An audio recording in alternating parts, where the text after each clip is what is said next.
থেকে আপনাদেরকে কিছু কথা শোনাইতে চাই। শুনতে রাজি আছেন তো? ইনশাআল্লাহ। আপাতত 12টা পর্যন্ত থাকার ইচ্ছা কি আপনাদের আছে? হ্যাঁ, কয়টা পর্যন্ত? 1টা 2টা সারা রাত। ঠিক আছে, আপনারা সারা রাত থাকবেন, আমার একটু যাওয়ার জন্য জায়গা তৈরি করে দিব। আপনারা থাকেন, কোনো সমস্যা নেই। আপনাদের তো দুনিয়াতে কেউ নাই, সারা রাতই তো থাকবেন। আচ্ছা ভাইরা আমার, সর্বোচ্চ প্রোগ্রামটা 12:30 পর্যন্ত চলবে। এর মধ্যে আমরা প্রোগ্রাম শেষ করে দেব ইনশাআল্লাহ। আমি গুনাহগার নিয়ত করেছি 12:30 পর্যন্ত। আপনারা আমার সঙ্গে যারা যারা থাকতে রাজি নাই তারা হাত তোলেন। যারা রাজি নাই, তার মানে পাবনার মানুষ অনেক চালাক হয়ে গেছে। শ্রোতারা যদি চালাক হয়, ওয়াজ করে শান্তি পাওয়া যায়। কইতে কলিকাতা বুঝে নেন। আজকের মাহফিলে আসতে পেরে বসতে পেরে যারা খুশি হয়েছেন, 12:30 পর্যন্ত গুনাহগারের কথা শুনতে রাজি আছেন, 2 হাত তুলে একবার শুধু বলেন ইনশাআল্লাহ। আর একটু জোরে বলেন ইনশাআল্লাহ। আরো একবার বলুন ইনশাআল্লাহ। এই যে ওয়াদা দিলেন, ওয়াদা ভঙ্গ করা কিসের লক্ষণ? মুনাফিকের লক্ষণ। আমার বিশ্বাস আপনার মাটিতে কোনো মুনাফিকের জায়গা নাই। আপনার মাটি ইসলামী আন্দোলনের ঘাঁটি। কথা বলে ঠিক কি না? আপনার মাটি আলেম ওলামাদের ঘাঁটি, এটা বিশ্বাস করি আমি। এই জায়গায় কোনো মুনাফিকের জায়গা হবে না। সামনে যারা বসে আছেন আওয়াজ দেবেন, এদিকে তাকান। আমি আপনাদের সামনে পবিত্র কোরআনুল কারীমের 74 নম্বর সূরা, সূরাটির নাম মুদ্দাসির। বলেন কি নাম? মুদ্দাসির মানে পোশাক পরিহিত। সুবহানাল্লাহ বলেন। মোট আয়াত আছে 56, রুকু আছে 2টি। বিশ্বনবীর মক্কার জিন্দেগিতে আল্লাহ রাব্বুল আলামিন এই সূরাটি নাজিল করেছেন। আমি আপনাদের সামনে বেশ কয়েকটি আয়াতে কারিমা তেলাওয়াত করেছি। এই আয়াতগুলোকে সামনে রেখে আমি আলোচনা রাখার চেষ্টা করব ইনশাআল্লাহ। আল্লাহ যেন তার গোলামকে বলার তৌফিক দান করেন। ছেলে বলেন আমিন। আর একটু জোরে বলেন আমিন। জবান ছেড়ে সবাই মহব্বতে, কৃপণতা কেউ করবেন না। আমার সঙ্গে তেলাওয়াত করুন। আউযু বিল্লাহি মিনাশ শাইতানির রাজিম। বিসমিল্লাহির রাহমানির রহিম। আগে ঠিক ছিল, হালকা করে। বিতাড়িত মুর্দার শয়তানের কাছ থেকে আল্লাহ পাকের কাছে আশ্রয় প্রার্থনা চাচ্ছি। পরম করুণাময় দয়ালু আল্লাহ তাআলা নামে শুরু করছি। সূরার নাম কি বললাম? মুদ্দাসির। বলেন কি না? আচ্ছা, কোরআনের কথা শোনার জন্য তো আসছেন, নাকি অন্য কিছু শুনবেন? হ্যাঁ, সত্যি কোরআন শোনা নিয়তে আসছেন? অন্তরের মধ্যে কোনো ভেজাল নাই তো? তাহলে নির্ভেজাল কিছু আলোচনা হবে কোরআন এবং সুন্নাহর আলোকে। কারণ কোরআন থেকে যদি কথা বলি, বলে তো সেই কথার চাইতে দামি কথা, শ্রেষ্ঠ কথা পৃথিবীতে আর কিছু হতে পারে? কোরআনের মধ্যে কোনো ভেজাল আছে? কোনো মিথ্যা আছে? কোনো ধোঁকা আছে? থাকবে কি করে? কিতাবটি নাজিল করেছেন কে? সে আল্লাহ রাব্বুল আলামিন বলেন, যালিকাল কিতাবু লা রাইবা ফীহি। আমার আল্লাহ রাব্বুল আলামিন বলেন, এটি এমন একটি কিতাব, যেই কিতাবের মধ্যে কোনো সন্দেহ নাই, কোনো সংশয় নাই, কোনো মিথ্যা নাই, কোনো ধোঁকা নাই। there is no doubt। বলুন আল্লাহু আকবার। হুদাল লিল মুত্তাকিন, মুত্তাকি বান্দাদের জন্য গাইডলাইন হিসাবে, পথ প্রদর্শক হিসাবে আসমান থেকে কিতাবটি নাজিল করেছেন কে? সেই কিতাবের আলোচনা শুনলে লাভ না লস? লাভটা কি আমার আল্লাহ জানায় দিলেন। ওয়া ইযা কুরিয়াল কুরআনু ফাসতামিউ লাহু ওয়া আনসিতু লাআল্লাকুম তুরহামুন। সূরা আরাফ আয়াত নাম্বার 204। আমার আল্লাহ রাব্বুল আলামিন জানিয়ে দিলেন, তোমাদের সামনে যখন কোরআন পাঠ করা হয়, কোরআনের আলোচনা করা হয়, চুপ করে কান লাগিয়ে মনোযোগ সহকারে কোরআনের কথাগুলো শ্রবণ করো। যারা চুপচাপ কোরআনুল কারীমের কথাগুলো শ্রবণ করবে, আমার আল্লাহ রাব্বুল আলামিন আসমান থেকে তাদের উপরে আল্লাহর রহমত বৃষ্টির মতো নাজিল করবেন। বলুন সুবহানাল্লাহ। ফাযাক্কির ফাইন্না যিকরা তানফাউল মুমিনিন, সূরা জারিয়াত 55 নম্বর আয়াত। আল্লাহ ডেকে বলেন, যারা আমার মুমিন বান্দা তাদের সামনে যখন কোরআন দিয়ে ওয়াজ করা হবে, কোরআন থেকে উপদেশ দেওয়া হবে, এই কথাগুলো শোনার পরে আমার মুমিন বান্দাদের উপকারে আসবে, বলুন সুবহানাল্লাহ। তাহলে আল্লাহর কোরআন থেকে কথা বলবো ভাই, আমার কোনো জ্ঞান নাই, জ্ঞান দেওয়ার মালিক কে? قالوا سبحانك لا علم لنا إلا ما علمتنا إنك أنت العليم الحكيم। জ্ঞান দেওয়ার মালিক কে? আপনার মানুষ বলেন, জ্ঞান দেওয়ার মালিক কে? এখানে অনেক জ্ঞানী গুণী মানুষ বসে আছেন, সকলের প্রতি শ্রদ্ধা সম্মান রেখে আমি আলোচনা শুরু করছি। সূরার নাম মুদ্দাসির, বলেন কি না? মনে থাকবে তো ইনশাআল্লাহ। আমরা 38 নম্বর থেকে আল্লাহ চাইলে, আল্লাহ তার গোলামকে সুস্থ রাখলে, শেষ পর্যন্ত যদি আমি কথা বলতে পারি, আমরা 46 নম্বর আয়াত পর্যন্ত আলোচনা করব ইনশাআল্লাহ। আল্লাহ যেন তার গোলামকে বলার তৌফিক দান করেন। একটু চিল্লা বলেন আমিন। আমার আল্লাহ রাব্বুল আলামিন বলেন, কুল্লু নাফসিন বিমা কাসাবাত রহিনা। আর একটু জোরে বলেন আল্লাহু আকবার। আমার আল্লাহ রাব্বুল আলামিন বলেন, কুল্লু নাফসিন বিমা কাসাবাত রহিনা। প্রত্যেকটা ব্যক্তি তার নিজ কৃত কর্মের কাছে দায়বদ্ধ, নিজের কৃত কর্মের কাছে আবদ্ধ। ভালো করে বোঝার চেষ্টা করবেন বাজান গো আমার। এই পৃথিবীর ভূখণ্ডে আল্লাহ রাব্বুল আলামিন আপনাকে আমাকে পাঠিয়েছেন, দিল দিয়া কথাগুলো বোঝার এবং শোনার চেষ্টা করবেন। কুল্লু নাফসিন বিমা কাসাবাত রহিনা। প্রত্যেকটা ব্যক্তি তার নিজ কৃত কর্মের কাছে দায়বদ্ধ, নিজের কৃত কর্মের কাছে আবদ্ধ। আপনার জীবনের কৃত কর্মের হিসাব আপনাকে দিতে হবে। আপনার ছেলে দেবে না, মেয়ে দেবে না, স্ত্রী দেবে না, আপনার সন্তানেরা দেবে না, আপনার মা বাবা দেবে না, আপনার দল দেবে না, আপনার এলাকাবাসী দেবে না। আপনার জীবনের কৃতকর্মের হিসাব একদিন আপনাকেই দিতে হবে। কার কাছে? আরেকটু জোরে বলেন, কার কাছে? এই আয়াতের ব্যাখ্যায় তাফসীরকারকেরা লিখেছেন, যদি আপনার কৃতকর্ম ভালো হয়, আপনার কৃতকর্ম সৎ হয়, যারা সৎ কৃতকর্ম করবে, ভালো কৃতকর্ম করবে, এ ভালো কৃতকর্মের ফলাফল হলো জান্নাত। সুবহানাল্লাহ বল। আর যারা দুনিয়ার জমিনে মন্দ কৃতকর্ম করবে, খারাপ কৃতকর্ম করবে, এ মন্দের কৃতকর্মের ফলাফল হলো জাহান্নাম। আপনার কৃতকর্ম ভালো হলে আপনি যাবেন জান্নাতে, আপনার কৃতকর্ম খারাপ হলে আপনি যাবেন জাহান্নামে। কথায় আছে, যেমন কর্ম তেমন ফল। বিশ্বাস না হয় করিয়া দেখো, বেহেশত ৮ দোজখ ৭। বিশ্বাস না হয় মরিয়া দেখো। কথা কয় না, কথা কয় না। আপনার কৃতকর্ম যদি ভালো হয়, আপনি যদি সৎ কৃতকর্ম করেন, এর ফলাফল হিসেবে আল্লাহ আপনাকে জান্নাত দেবেন। সুবহানাল্লাহ। আর আপনি যদি মন্দ কৃতকর্ম করেন, গুনাহ করে যান, আল্লাহর অবাধ্য গোলাম হন, এই দুনিয়াতে বলেন যদি খাও দাও ফুর্তি করো, দুনিয়াটা মস্ত বড়, যা কাম বদকাম আছে সব করে গেলে আপনার এই মন্দ কৃতকর্মের ফলাফল আপনাকে জাহান্নামে নিয়ে যাবে। জোরে কর নাউজুবিল্লাহ। এর জন্য আল্লাহ বলেন, কুল্লু নাফসিন বিমা কাসাবাত রহিনা। প্রত্যেকটা ব্যক্তি তার নিজ কৃত কর্মের কাছে আবদ্ধ, নিজের কৃত কর্মের কাছে প্রত্যেকটা মানুষ দায়বদ্ধ। কথাকে বোঝেন?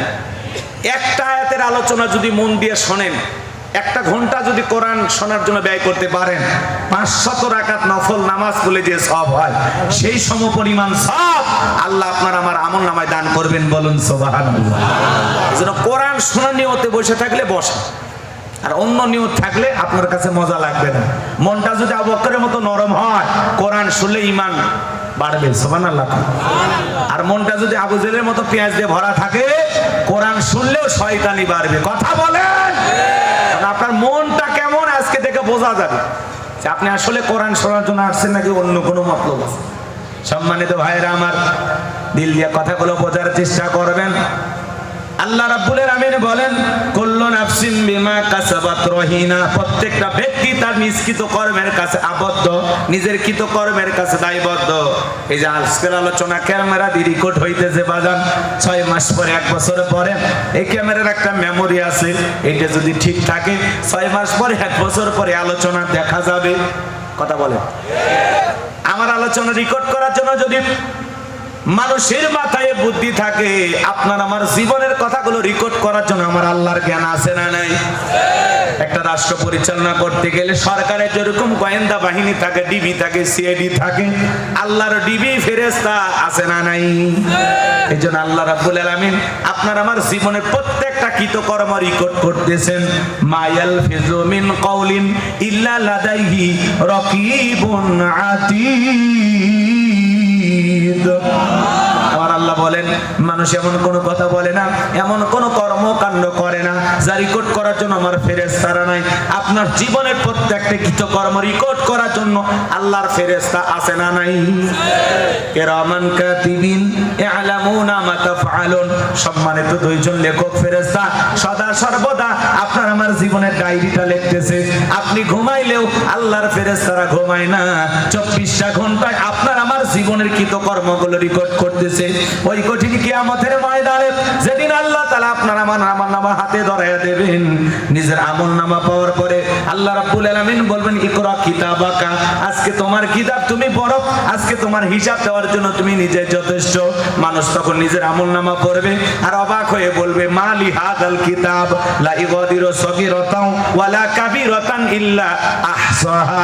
এত বড় আশ্চর্যজনক একটা কিতাব যেখানে ছোট কথাও লেখা বাদ যায় নাই, বড় কথাও লেখা বাদ যায় নাই। আপনি জীবনে যা যা করেছেন প্রত্যেকটা কৃতকর্ম আপনার আমলনামায় ফেরেশতারা লিপিবদ্ধ করে রাখবে। ফামান ইয়ামাল মিসকালা যাররাতিন খায়রান ইয়ারা ওয়া মান ইয়ামাল মিসকালা যাররাতিন শাররান ইয়ারা।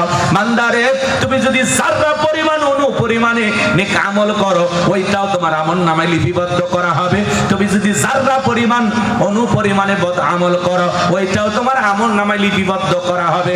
আপনি দিনের বেলায়, রাতের বেলায়, সন্ধ্যা বেলায়, সকাল বেলায় যা যা করতেছেন বাজান, আপনার জীবনের প্রত্যেকটা কৃতকর্ম রেকর্ড করা হচ্ছে। এই আমলনামায় কিয়ামতের ময়দানে আল্লাহ আপনার হাতে ধরায়া দেবে। যা করতেছেন দিনের আলোতে, রাতের আধারে, গোপনে, প্রকাশে যা করতেছেন সব রেকর্ড করা হচ্ছে, সব লিপিবদ্ধ করা হচ্ছে। এই মুহূর্তে যারা কোরআনের কথা শুনতেছেন তাদের কথা ফেরেশতারা লিখতেছে। এই মুহূর্তে যারা সিনেমা হলে সিনেমা দেখতেছে ওদেরটাও লিখতেছে। এই মুহূর্তে যারা যাত্রার মঞ্চে যায় নর্তকীর নাচ দেখতেছে, গোলাপি ডান্স দেখতেছে, আছে না? কথা কয় না কথা।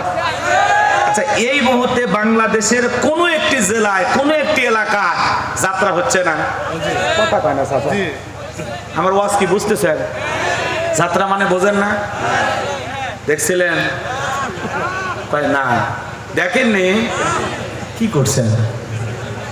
2000 সালে বোঝেন তো, আজ থেকে 25 বছর আগে বা আজ থেকে 30-35 বছর আগে এরকম গ্রামে গ্রামে এরকম মন সাজাইয়া লসিমন, করিমন, খায়রন, সুন্দরী, বানেসাবরী, কমলার বনবাস হইতো, শুনছিলেন? ওগুলোকে কি বলতো? যাত্রাপালা, তাই না চাচা? চাচা কথা কয় না বারে? চাচা যাত্রাপালা হইতো না? তা কথা কর না কে আপনারা? মনে হয় কে জীবনে দেখিনি, শুনছে মনে আজকে প্রথম। এই গ্রামে হয়তো বা হয়েছে, আশেপাশে হয়েছে। যাত্রাপালার খবর আপনি জানেন না? আমি দেখিনি, কোনোদিন দেখেনি। তাহলে কি বললে লাভ? এরকম মন সাজায় আগে যাত্রাপালা হইতো, নাচ গান হইতো। এখনো মনে করেন বাংলাদেশের কোনো একটি জায়গায় হয়তোবা এই মুহূর্তে কিছু লোক বৈশা যাত্রা দেখতেছে, ওই জায়গায় ফেরেশতারা লিখতেছে না? না, ফেরেশতারা অবশ্য যাত্রা গানের ওখানে থাকে না। কি বলে? কে ঢুকলো কে বের হলে ফেরেশতারা দেখেও না, লেখেও না। কি বলেন? যারা মসজিদে বসে এই মুহূর্তে জিকির করতেছে তাদেরটাও লিখতেছে, যারা সিনেমা হলে সিনেমা দেখতেছে তাদেরটাও লিখতেছে, যারা যাত্রার প্যান্ডেলে হই হই রই রই কাণ্ড যাত্রা দেখতেছে, সাতক্ষীরা থেকে আগত ডানা কাটা পরি, মাটির আসন 200 টাকা। শোনেন না, আমাদের এলাকায় মাইকিন হয় গাইবান্ধা, সেই মাইকিন হইতো আগে, এখন তো ওগুলো চলে গেছে। মাঝে মাঝে এখন আমাদের ফাঁসি তোলায় যদি মেলা বসে তো যাত্রা আছে, মেলা মানেই যাত্রা। আর যাত্রা দেখে ফাত্রা লোকের, কথা রাখে, ভালো লোকেরা যাত্রা দেখে। আগে এরকম মন সাজাইয়া অভিনয় হতো, রাজাবাসের অভিনয় আপনারা দেখেন নাই? জাহাপানা, আমি আপনার মেয়েকে বিবাহ করতে চাই। খামোশ, এরকম অভিনয় করতো, সেগুলো হইতো। এখন আল্লাহ তাআলার দয়ায় প্রত্যেকটা গ্রামে গ্রামে তাফসীর মাহফিল হয়, আর যাত্রা পালা হয় না। কথা বলে ঠিক না? এদেশের মানুষকে পরিবর্তন করে দিয়েছেন কে? আল্লাহ। এখন অলিতে গলিতে তাফসীরুল কোরআন মাহফিল, ওয়াজ মাহফিল, মানুষ আর যাত্রা গান দেখে না। আমাদের বাপ দাদার আমলে সিনেমা হল ছিল 1800, এখন সিনেমা হল কমতে কমতে 50-60টা হলেও থাকবি না। শাকিব খান মরে গেলে ওলে একটাও থাকবে না। হ্যাঁ, যুবকেরা ওই একটা নায়কের জন্য নাকি সিনেমা দেখে।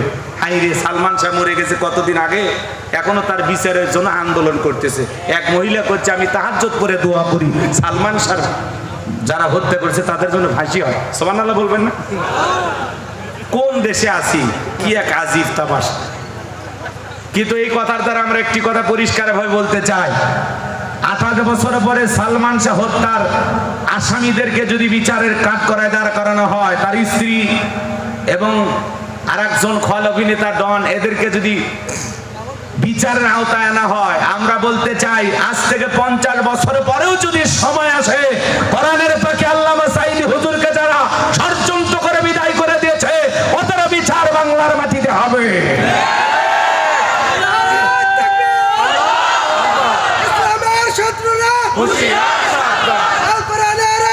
একটা নায়কের বিচার যদি এত বছর পরে হয়, আর আমরা কোরআনের পাখি আল্লামা সাঈদী হুজুরকে হারিয়েছি। কি সুন্দর মায়াবী হাসি দিয়ে উনি চলে গেলেন। হাসপাতালে একটা মানুষ সুস্থ গেল, কিভাবে তাকে মারা হলো, কার ইশারায় মারা হলো, কাদের ইশারায় মারা হলো, এর বিচার বাংলার মাটিতে হবে ইনশাআল্লাহ। সেই দিনের অপেক্ষায় আমরা আছি।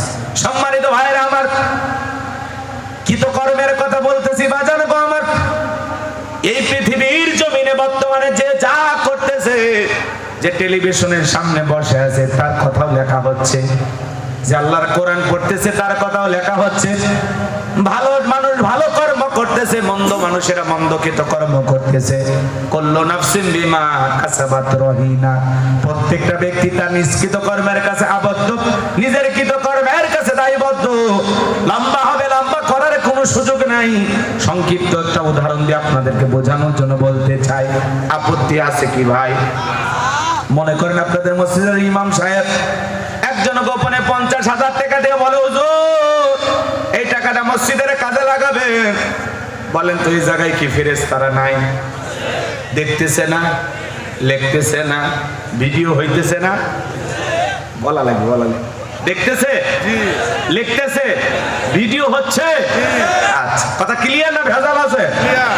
এখন ইমাম সাহেব যদি মনে করে ও বেচারা 50,000 টাকা দান করেছে মসজিদের উন্নয়ন কল্পে, যদি আমি এই টাকাটা নিজের মনে করে খরচ করি, বেতন তো ঠিক মতো দেয় না, মসজিদ বানায় কয়েক কোটি টাকা খরচ করে, আর ইমাম মুয়াজ্জিবের বেতন 1,500 টাকা, 2500 টাকা। মসজিদ কমিটি যারা আছেন আল্লাহর কাছে জবাব দেওয়ার জন্য রেডি থাকেন। কথা বলেন। মসজিদ বানান কোটি কোটি টাকা খরচ করে, আর হুজুরের বেতন দিবার মনে চায়? হ্যাঁ, প্রত্যেকটা ইমাম মুয়াজ্জিমের বেতন একেবারে কম করে হলেও 20,000 টাকা হলে, এই যুগে এই 2-3 হাজার টাকা দিয়ে চলা যায় কঠিন হয়ে যায়। কিন্তু তারা মনের এই দুঃখটা কারো কাছে প্রকাশ করতে 3,000 টাকার মধ্যে আল্লাহ 30,000 টাকার বরকত দেয়। কথা বলেন ঠিক কি না? সম্মানিত ভাইয়েরা আমার, দিল দিয়ে কথাগুলো বোঝার চেষ্টা করবেন। হুজুর যদি মসজিদের টাকাটা মসজিদের উন্নয়ন কল্পে খরচ করে, ফেরেশতারা সেইটাও লিখবে। আবার হুজুর যদি নিজের মনে করে নিজের অভাব পোষণের জন্য খরচ করে, আল্লাহর ফেরেশতারা বলবে অনেক কষ্টে ইমামতি করে, থাক এই 50,000 টাকার কথাটা তার জীবনের আমল নামার ডায়েরিতে লেখার দরকার নাই। তাই বলবে নাকি? হুজুর বলে কি ছাড় দেবে? হুজুর যদি 50,000 টাকা মসজিদের কাজে লাগায়, সেইটাও লিখবে। নিজের মনে করে খরচ করলেও লিখবে। বাজান 50,000 দূরের কথা, মসজিদের দান বক্স থেকে 5 টাকা নিয়ে যায় কোন হুজুর যদি একটা পানের খিলি কিনা খায়, ওই 5 টাকার হিসাব একদিন দিতে হবে কার কাছে?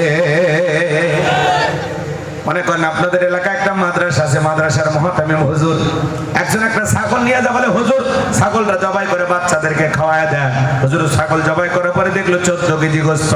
মনে করলো অনেকদিন বাড়িতে ভালো মন্দ গোস্ত পাঠাইতে পারি না, ওখান থেকে যদি 5 কেজি বাড়িতে পাঠাইয়া দেয়, ফেরেশতারা কি বলবে?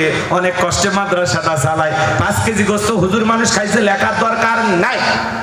বলে লিখবে কিনা ভাই? আচ্ছা, ওয়াজ বুঝানোর জন্য উদাহরণ দিচ্ছি ভাই, কথা বোঝা লাগবে তো, নাহলে তো বুঝবেন না। উনি যদি 5 কেজি গোস্ত বাড়িতে পাঠায় ফেরেশতারা ওইটাও লিখবে। আবার যদি 14 কেজি এটা বাচ্চাদের হক সঠিকভাবে তাদেরকে খাওয়ায়া দেয় ফেরেশতারা সেইটাও লিখবে। দেখবে লিখবে, দেখবে লিখবে। ভালো করে বুঝবেন, দিল দিয়ে কথাগুলো বোঝার চেষ্টা করবেন। হুজুর যদি ওখান থেকে 5 কেজি দূরের কথা 50 গ্রাম গোস্ত যদি এদিক সেদিক করে 19-20 করে, ওই 50 গ্রামের হিসাবও আল্লাহর কাছে হুজুর দিতে বাধ্য। কথা ক্লিয়ার না ভেজাল আছে? ভালো করে বোঝার চেষ্টা করবেন বাজান। এখন মসজিদের হুজুর যা করতেছে, মাদ্রাসার হুজুর যা করতেছে, ফেরেশতারা দেখতেছে লিখতেছে বুঝলাম। খালি সমাজের নেতারা যা করে ফেরেশতারা দেখেও না লেখেও না। কথা বোঝেন নাই মনে? চেয়ারম্যান মেম্বার আপনাদের এলাকায় আছে না নাই? মনে করেন বাজান আগে তো চাল 1000 বস্তা আছে, আগে 500 বস্তা বিক্রি করে দেয়, আর 500 বস্তা নিয়ে আসছে। মানুষ যারা চাল পাবে তাদের কার্ডে লেখা আছে 50 কেজি মনে করেন, কিন্তু চেয়ারম্যান সাহেব মাপে দেওয়ার সময় 30 কেজি মাপে দিতেছেন। জনগণ ডেকে বলতেছে ভাই 50 কেজি পাওয়ার কথা, 30 কেজি দিলেন, বাকি 20 কেজি গেল কোথায়? বলে বেশি কথা বলবি না, দল চালাতে গেলে এলো কিছু ক্যাডার ম্যাডার আছে, ছোটখাটো টুকু মাস্তান সাঙ্গ পাঙ্গ থাকে। উদাহরণ উদাহরণ মানে বোঝানোর জন্য। হ্যাঁ চাচা বোঝে নাই মনে, কথা বোঝেন নাই। নেতা আশেপাশে চামচ টামচ থাকে না, চামচে চামচে।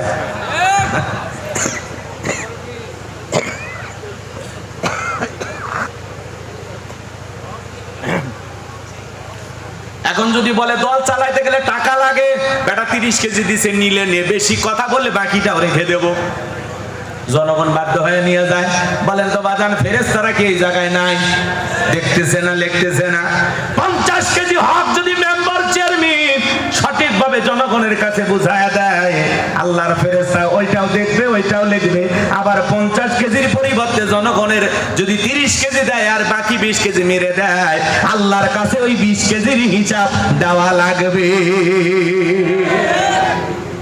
কথা কি বুঝতে পারছেন নাকি ভেজাল আছে? এই জন্য কিয়ামতের ময়দানে অনেক নেতা ঢেউটিন সহ রড সহ যা যা মাইরা খাইছে, দুর্নীতি করে খাইছে, ওগুলো গলায় ঝুলে নিয়ে উঠবে, মানুষ দেখেই বুঝবে এই সেই নেতা। কথা বলেন না কেন? আর ওই সমস্ত গুমচোর, ডালচোর, তেলচোর, বিকাশের টাকা চোর, ওই নেতাদের পিছনে আপনি স্লোগান দেন, বলতে ভাইয়ের চরিত্র ফুলের মতো পবিত্র, নামাজ না করত, কাজা খাই 5 ওয়াক্ত, গুমচুরিতে বাঁকা ভক্ত, শয়তানের 1 নাম্বার ভক্ত, হুজুর যে জন্য খুবই শক্ত, চুষা খাই গরিবের রক্ত।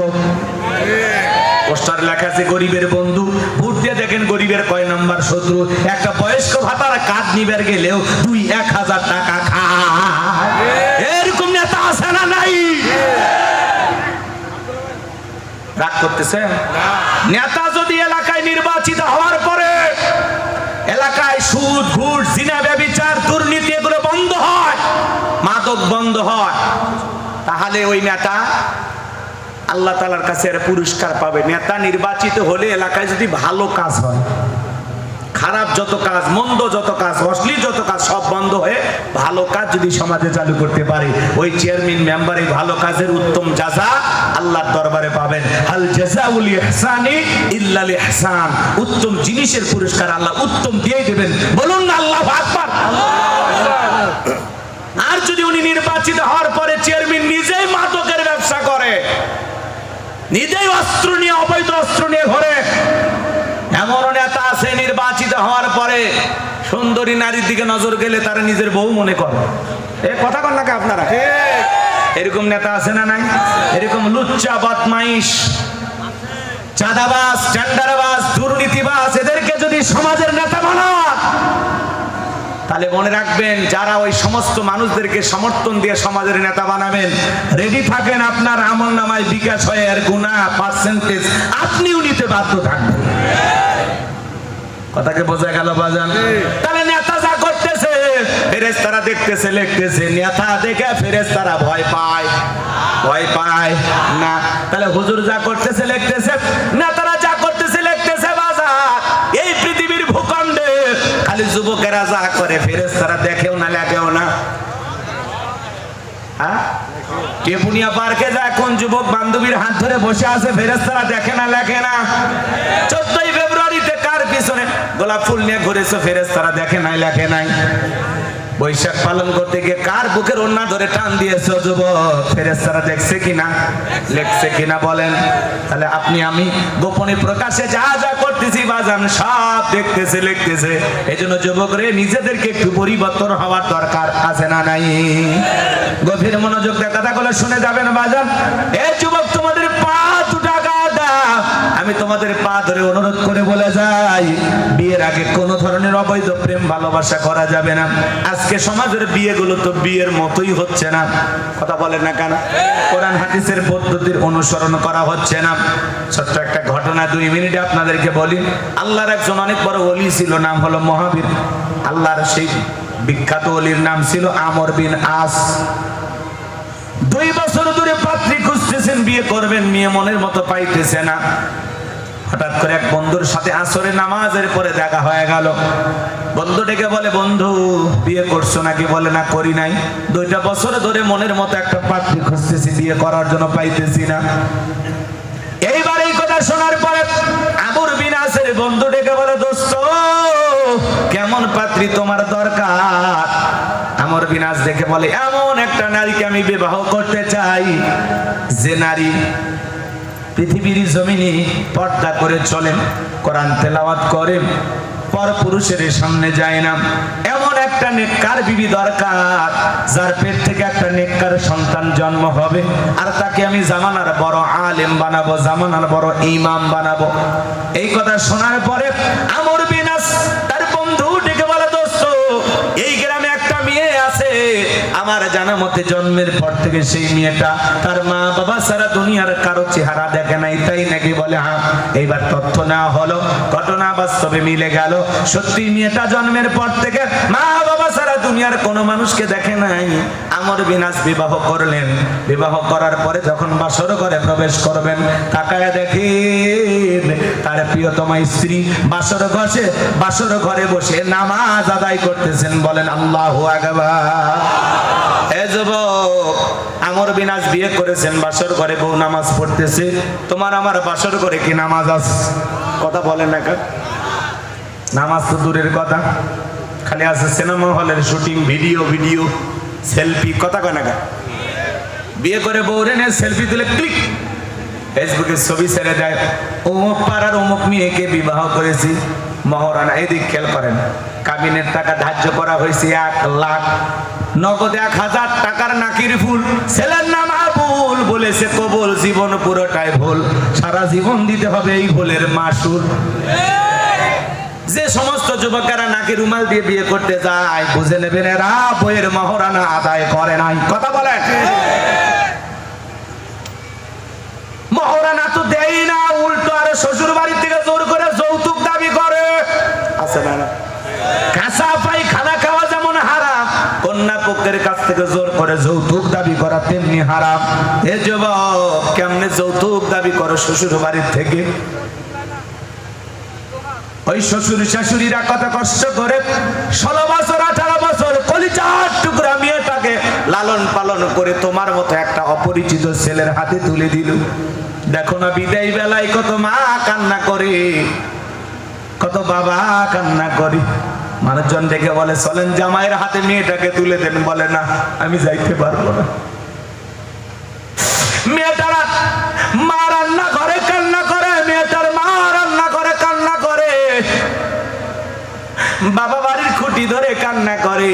মানুষ দেখে বলে, চলেন ভাই জামাইয়ের হাতে মেয়েটাকে তুলে দেন। বলে না, আমি পারবো না। হাউমাউ করে কান্নাকাটি করে। এই মাটিকে বলে, আপনারা যদি জামাইয়ের হাতে মেয়েকে না তুলে দেন, মানুষ মনে করবে জামাই আপনাদের পছন্দ হয় নাই। মা বাধ্য হয়ে চলে যায়, বাবা বাধ্য হয়ে চলে যায়। জামাইয়ের হাতে মেয়েটাকে তুলে দেয় আর বলে, বাবা মেয়েটাকে কোনোদিন কটু কথা বলি নাই, আজকে আমাদের কলিজাটা ছিঁড়ে তোমার হাতে তুলে দিলাম। ছোট্ট মানুষ, ভুল বেয়াদবি করলে মাফ করে দিও বাবা। কত কষ্ট করে বুকের নারী সিরা ধনটারে তোমার মতো একটা অপরিচিত যুবকের হাতে তুলে দিল। সেই শ্বশুর শাশুড়িকে যারা কষ্ট দিয়া যৌতুক দাবি করে, তাদের চাইতে ছোট লোক আল্লাহর জমিনের কেউ হতে পারে না। মেয়েটাকে লালন পালন করলো, কোনো উপকার তার থেকে নিতে পারলো না। তোমার সাথে বিয়ে হলো, সম্পূর্ণ উপকার এখন তুমি পাইবা। তোমার সন্তান পেটে ধারণ করবে, তুমি অসুস্থ হলে সেবা করবে, তোমার জন্য রান্না করবে, তোমার পোশাক পরিষ্কার করে দিবে, তোমার ঘর বাড়ি ঝাড়ু দিবে, তোমার সংসারের যাবতীয় কাজ ওই মেয়েটা করবে। তাহলে চিন্তা করো রে যুবক, এরকম একটা মেয়ে তোমাকে দিয়ে দিল, সেই শ্বশুর শাশুড়ির উপরে জুলুম করে যৌতুক নেওয়া যাবে না। কথা বলে। আবার অনেকে বিয়ে যখন করতে যায়, শ্বশুর বাড়ির লোকজনকে বলে 300 লোক 500 লোক খাবে, আছে না নাই? জোর করে কন্যা পক্ষের উপরে খাইতে চাই, বলে এত লোকের রান্না করা লাগবে, না হলে আমরা বরযাত্রী আসবো না, আমরা অমুক বংশের লোক, এত বরযাত্রী যাওয়া লাগবে। এই ধরনের কথাবার্তা যারা বলে জোর করে কন্যা পক্ষের উপরে খাবার খাইতে চায়, এর চাইতে ভিক্ষা করে খাওয়া ভালো। কথা বলেন না কেন? যেই বিয়েতে যত খরচ কম, সেই বিয়েতে তত বরকত বেশি, মারহাবা কম। কন্যা পক্ষের লোকজন যদি বলে বাবা 20 জন নিয়ে আসো, 20 জন লোক নিয়ে যাবেন, আপনি 500 ছাপায়া দেন কেন? আপনার এই 500 লোক খাওয়াইতে গিয়ে আর 14 গোষ্ঠী বিক্রি করা লাগে। এক কথা কন নাকি আপনারা? পাইছেন কোথায়? কে শিখায় আপনাদের এগুলো? আবার দেখবেন ওই 500 লোক বরযাত্রী হয়ে যারা যায়, এদের ভাব সাপ মশানি আলাদা। খাবার টেবিলে বসে বলে এই প্লেটে ময়লা কেন, পরিষ্কার কর, এমন ভাব সাপ নেই, কিন্তু বাড়ির ভ্যান চলায়। হ্যাঁ, আর বিয়ের বাড়িটা মনে করছে যে ইঞ্জিনিয়ার ফেল। কথা কন না কেন? এমন একটা ভাব সাপ নেই, এই প্লেটটা পরিষ্কার কর, এদিকে আসো, শশা নেই, শশা দাও, লেবু দাও, দই আছে দাও, ঠান্ডা আছে দাও, মানে জম্মের খাওয়া খাইতে গেছে একদিনে। কথা বল। এই গোস্তর পুরো প্লেট বাটি রেখে দাও। তুমি জানো না আমি বরের দুলে ভাই? বুড়ি বাবা, ভাব সাপ সেই মশা আছে না নাই? বাজান আছে না? আপনি যে খাইতেছেন, একটু খাবারটাও তো হিসাব করে খাবেন। কত বিয়ের বাড়িতে দেখবেন গোস্ত একটু কম বেশি হয়, মারামারি করে। কয়েকদিন আগে ওই মেয়ের যে দাদি, তাক মারে ফেলে দিছে। চিন্তা করেন চাচা, গোস্ত নিয়ে মারামারি লেগছে, গোস্ত দেওয়া কম বেশি হয়ে গেছে, মারামারি করতে করতে লাস্টে যায় বুড়ি মহিলার উপরে আক্রমণ করে একেবারে মরেই গেছে। এখন এই ছেলে জেলখানা, আর মেয়েটা কি হবে বলে?